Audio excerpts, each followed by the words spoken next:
একটা bad practice.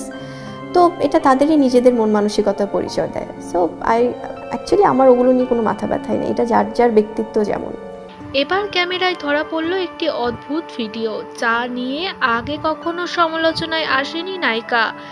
উন্মাদ হয়ে নাচ করছে অপু বিশ্বাস। কেউ কেউ কমেন্ট সেকশনে কমেন্ট করেছে, আপনি যে গানটির নাচ করছেন সেটি তো কোনো পার্টিতেই বেশি থ্রো করা হয়, আর আপনার ভাবভঙ্গি দেখে মনে হচ্ছে আপনি যেন মদ খেয়ে আছেন।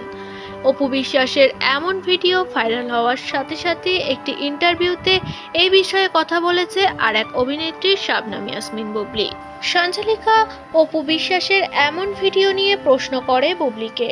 বুবলি সরাসরি জানান, এটা যে যার মানসিকতা, ব্যাড হ্যাবিট। আমি এই বিষয়ে কিছু বলতে চাই না, তবে একটা ইসলাম ধর্মের সঙ্গে যুক্ত হয়ে এ ধরনের অসভ্যতামি যেন মেনে নেওয়া যায় না। উনি তো সর্বদা আমাকে নিয়ে কথা বলেন, নিজে ভাইরাল হওয়ার জন্য সবসময় আমার বিষয় নিয়ে কথা বলতে শোনা যায়।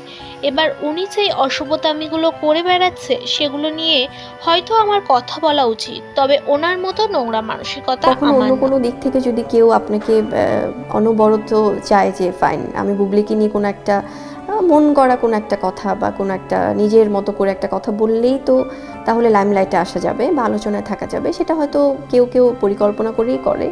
এটাকে আমি একদমই অ্যাভয়েড করে যাই, কারণ আমার কাছে মনে হয় আমার পজিটিভিটি আমার কাছে, আর আমার ইমেজ আমার দর্শকদের কাছে খুব সুন্দরভাবে আমি উপস্থাপন করতে চাই এবং করিও তাই, কারণ আমি কাজটাকে অলওয়েজ ফোকাস করি।